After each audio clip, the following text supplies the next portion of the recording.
Tem que ver a plumagem dele aí, que tá feito aí. Não é melhor forçar uma muda depois nele, não? Vamos ver.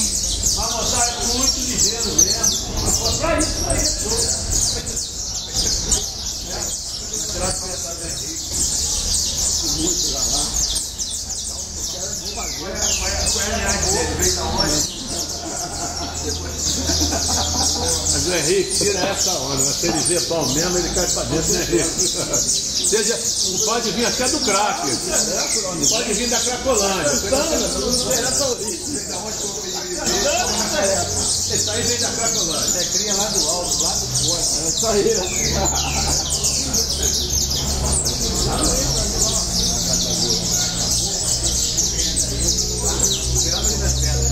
Mas ele é cativeiro ou é cativeiro?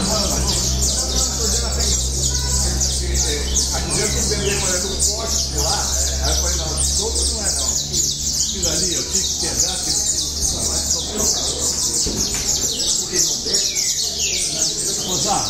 casal que tá lá.